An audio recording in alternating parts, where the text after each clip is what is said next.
this week's data number 3, drastic declining of Argentine peso. Let's get started. So a couple of weeks ago, I heard this news that this person, Javier Milei, he was, I think he won some primary election in Argentina. And he was basically considered as sort of like an extreme right wing or a Trump kind of person and all that kind of stuff. But these days, probably some of you guys know, I can't really, trust the media anymore. So all the media is saying the same thing, and it's kind of suspicious, especially when they call extreme right wing or something. So I was kind of curious, what's going on. So I found this article on Wall Street Journal, and it was talking about middle class revolt in Argentina. As you might have known, the Argentina has been used to be a very rich country, almost 80 years ago or something. And then after that, somehow, I think country went to not super, but left wing or socialistic side of things. It's called Peronism, Peronism or something like that. So it's been struggling. And then, once in a while, there was a military, more like a military domestic dictatorship type of the government came in. So going between back and forth, military dictator and then a socialist. And so I think country been suffering a lot. And so that much I knew that. But the thing I didn't know was this Milei person was becoming super popular. I had no idea about this person before. And also I think Argentine currency was going down, a devalue or something like that. So I just wanted to see, what's going on, right? So in the article, it says inflation is a thief of middle class prosperity, and in Argentina, prices are rising by more than 115%. I live in the US and Florida. We face the inflation, right? Last 1 year or two, or maybe whatever that timing. But 115%, that is crazy. That to me is like a hyperinflation-ish. So. And then when I read through it, and then somewhere in the middle, on Monday, the peso fell more than 13% in the black market. And the central bank, Argentine central bank, moved its official exchange rate to 350 to the dollar, which is a 22% devaluation. That's huge. That's just one day. I'm Japanese, so I'm very keen on Japanese news, and the Japanese yen has been going down last 1 year or so, maybe two. But 22% in one day, that's huge. And then now the effective rate of 28-day government paper is now 209%. You have to pay 209% interest rate, right? That's outrageous, sounds like. So what's going on? So that's why I wanted to get the exchange rate data for Argentine peso and see what's that dramatic down. Is that it's been going on the last 8 years, or is it especially I don't know, last couple weeks, or what's the trend like, so that maybe we can better understand what's really happening and why this Milei person became such a popular according to this article, especially among the young population. Okay, so in order to get, so let's get started. In order to get that data, a couple things. You can bring in the data here, but a couple of things to note first. Number one is if you go to the explorer.io and click on the search button, and then type currency, and then you can actually find currency-related information up here. And among them, when you click on this currency exchange rate, how to import currency exchange rate data, in this article, I actually talk about step-by-step how you can get the currency data for free from an amazing service called Alpha Vantage. And then so you can follow through all the steps to do that. I'm not going to go into a detail in this session, but you can get some idea here. And in that, we're going to use this our package called Tidy Quant, which is actually installed as part of the export, so you don't have to import separately. But we're going to call some API from here. Number one is registering your API key, which you are going to need to get from the Alpha Vantage. This is the website alphavantage.co, and you can get a get free API key. All you need to do is type in your email address basically, and then maybe some of you other information. But that's it, and then you can get the free API. Once you get the API, and then you basically set that API and then call the function. And what function you need to call. Here in the exploratory, you can actually write the R script as a data source or data. So basically, you need only 3 lines. Number one is you are loading that package. Like I said, this comes with exploratory, so you don't need to install separately. And all you need to do is just put like library bracket tidy quant, and then that package gets loaded in whatever the workspace. And then you set up your API key with this function, and then the last thing is like basically you set the currency combination. In this case, we want to get the Argentine peso data in the US dollar term. So Argentine peso, US dollar. And then, that's pretty much that's it. Like you specify this and you can get that data.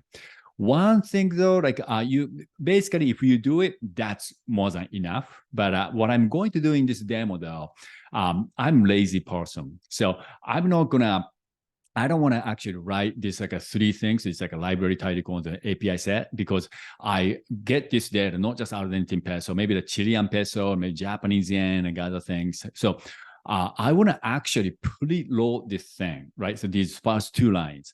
To do, there's a script section, and then I already actually created it. But if you are starting brand new, you go plus button and script, and then whatever the name is fine, right? Name doesn't actually matter.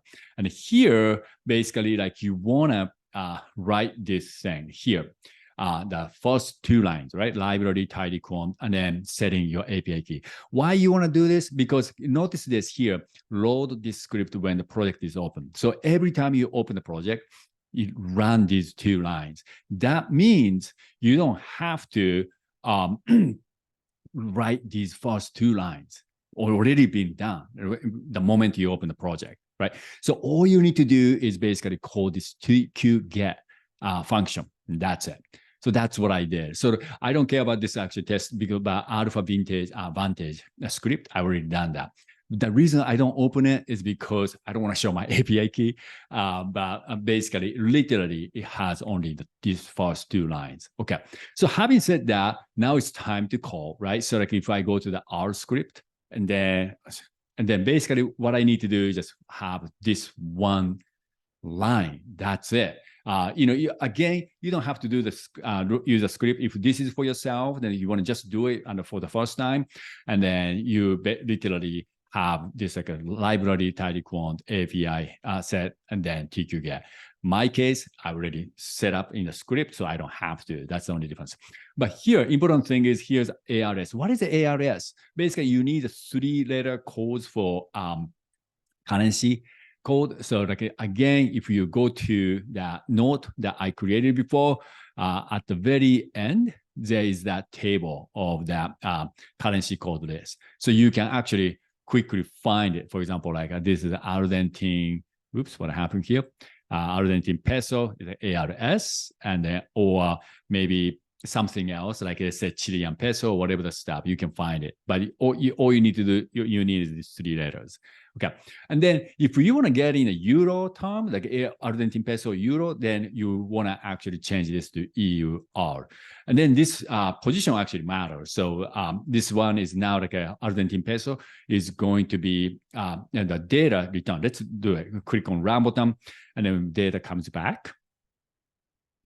And then here, this numbers is actually, so like 1 peso, like what's that US dollar amount? Okay, so this one is cool. I mean, like it depends on like your needs. Like you might want to do USD /ARS. That means how much would the Argentine peso for $1, Okay, so but this time what I'm doing is how much of that US US what's the equivalent of a Argentine peso, 1 Argentine peso, and what would be the US dollar amount. That's what I'm doing here.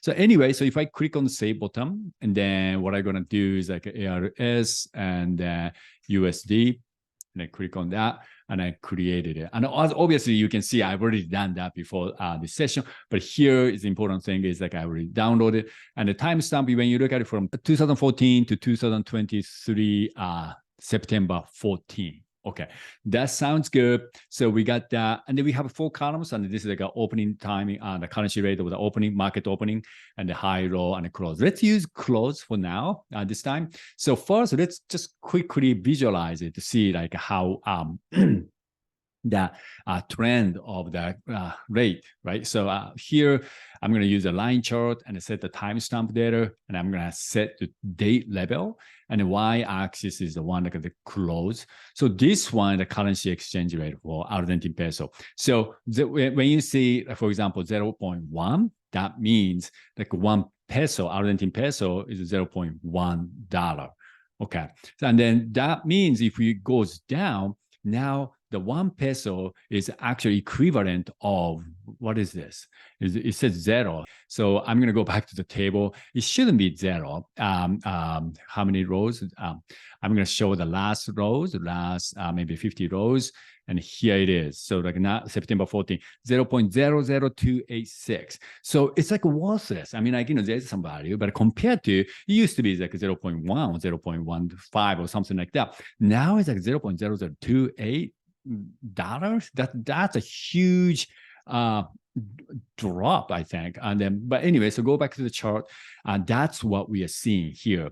Well, it's like many, maybe like not to be prejudiced or anything, but it may be like, some neighboring country, the Latin America is not stable. So maybe the currency is going down. So it's not just Argentine situation, right? So that's the thing that I like to see. So I pre-downloaded basically the same way.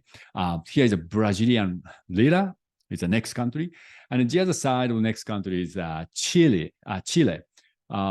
Chile is, I thought I would download it. Okay, so let's download the Chile data as well. So I'm gonna quickly copy this and then duplicate, and then this time I like to do the Chile. You can go back to my this like a note as well to find a Chile, or if you want to just kind of do Google, you can actually quickly do it. So for example, currency code, right? And then maybe type that on, and usually some of the website shows up. And then maybe like I go to the Wikipedia, whatever that works for you. And then I'm gonna just type in Chile. There you go. Here it is. So Chile, Chilean Peso, CLP. Seems like there's another one, but it looks like this Chile CLP is the right one. So what I'm going to do is basically like this is a CLP. And then, oops, and click OK. And at this point, this is still, I just copied it, but still, this is Argentine data. So this is, I'm going to change that to CLP. Isn't that CLP? Let me check that again. Okay, looks good. And then click run button and just download it. And then like I'm going to just update, do basically the same thing. So I got another data frame, right? And then, but I want to bring that data into this data frame so that I can show 2 lines compared, like a Chilean peso and Argentinian peso. And also, like I'm going to do like Brazilian Lira, Euro, and Japanese yen. I already downloaded the same way. So I'm going to combine all data and then get them display or get them shown in the same chart. How I'm going to do that? From the plus button, and then here is a merge add rows menu. So basically from here, I can select those data frames. So let's say Chilean peso data, Brazilian Lira, and then EUR, JPY. And then this is actually the opposite way. So it's like USD first and BRL, but that data itself is actually Brazilian Lira in a USD term. So it's very basic, same way like I did for the Argentinian and the Chilean.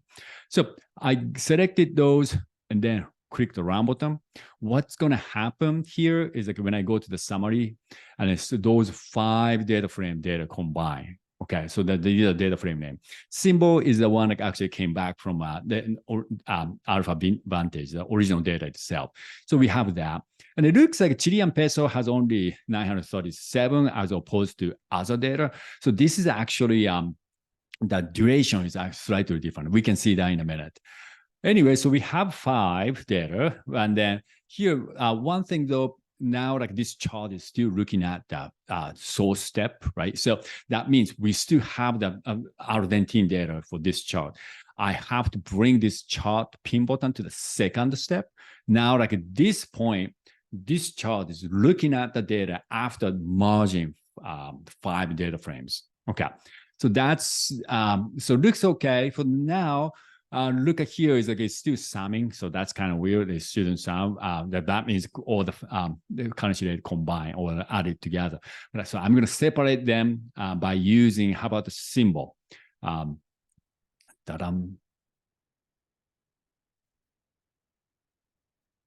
Okay, so now like we have the symbol here, like we have a, okay, it's interesting. So like Euro data, like all the way go back to like 2004, but I think most of the countries starting from 2014.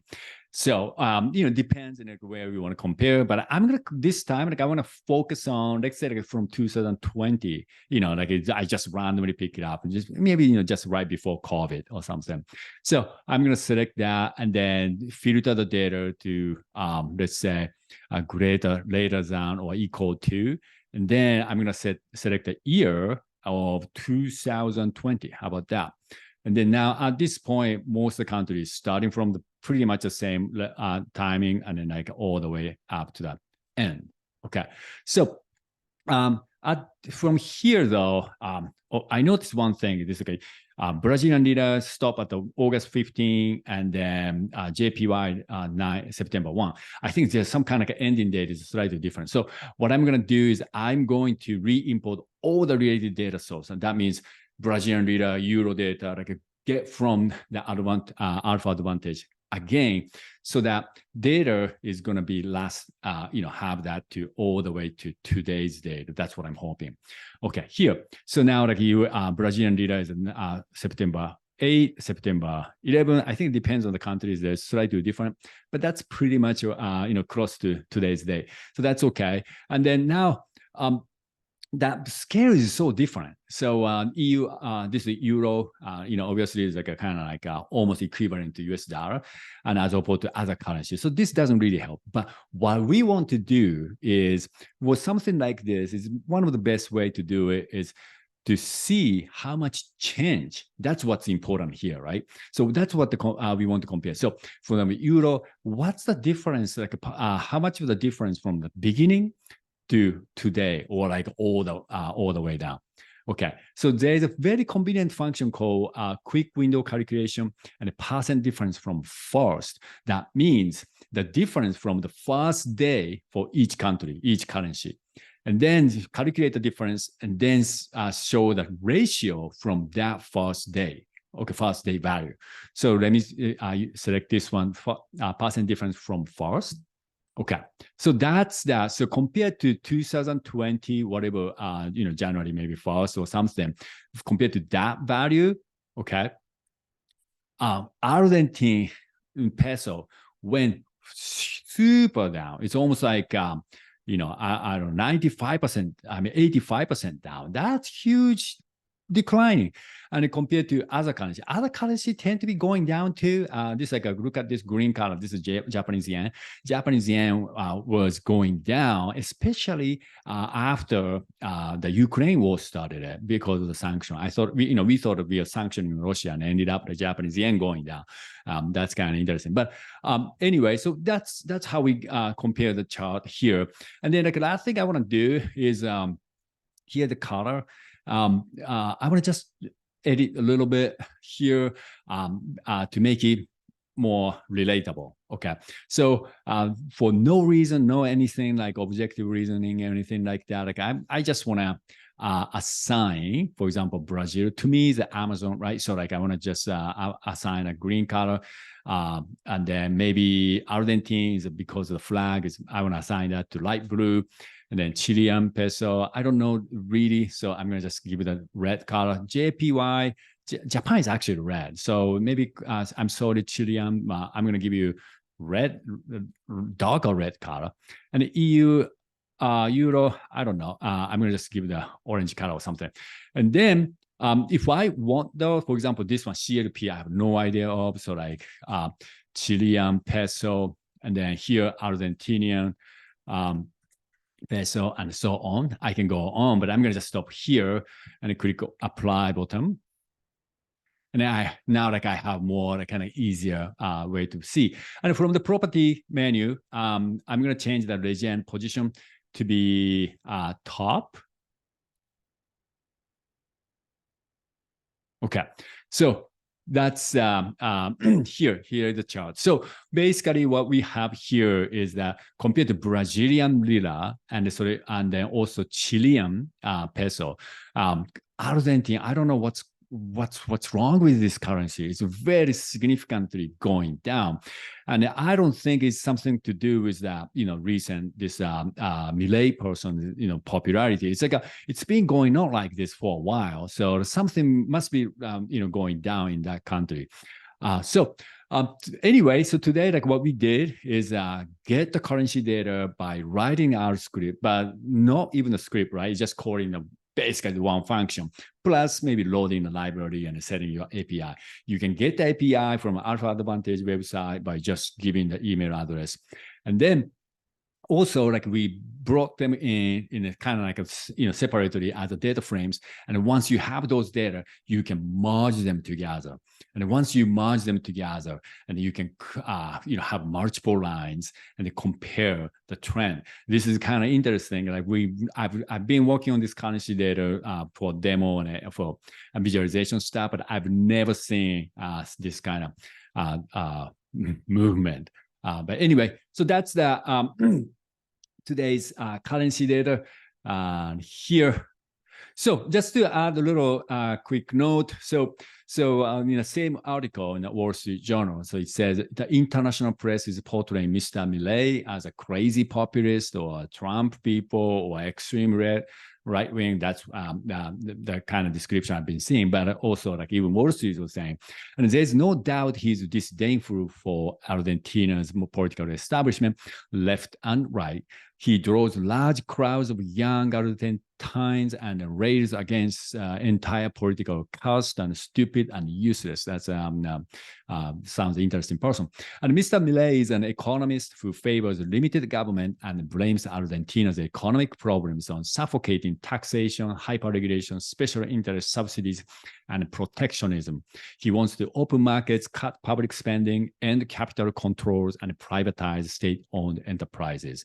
He's also a social conservative, but his appeal stems largely from his rage against the establishment. Sounds like kind of familiar. But anyway, seems like he's if anything, is like a libertarian. So he probably want to free his country because of that. Maybe like left-leaning political situation. But nonetheless, I think it's that currency. When you look at the currency exchange rate, I think that country has a huge problem. Something has to change. And then, maybe this might be the good thing, or I don't know. But that sounds interesting. Anyway, so today's data was like Argentinian declining currency exchange rate for the Argentinian peso. Okay, so that's it for today. And let me just promote one thing.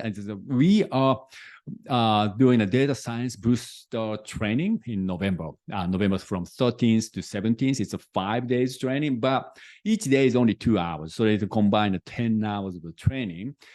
Schedule is basically starting from data basic and data visualization, data wrangling, because that's actually really important part of the data science. Otherwise, you can't visualize, you can't analyze if the data is not ready, right? And then we're going through like a correlation analysis, prediction model, and multivariate analysis, clustering, text analysis, and time series forecasting. So we really get into data analysis stuff as well. So this is it's actually great, like 5 days training that comes with exploratory 3 months license as well. So I think this is a great opportunity if you want to start getting into data science or data world. And we are doing an early bird discount right now. So if you apply, enroll before September 30th, end of this month, then you can get 10% off. And if you happen to be a student studying at the school, then you can get not just early bird, but also you can get student discount, which is 50% off. So it's a huge deal. So make sure if you're interested in, you enroll before September 30th or by end of this month. Okay. But that's it for this this week, and thank you for watching. We're gonna have more data coming, so please stay tuned. Bye.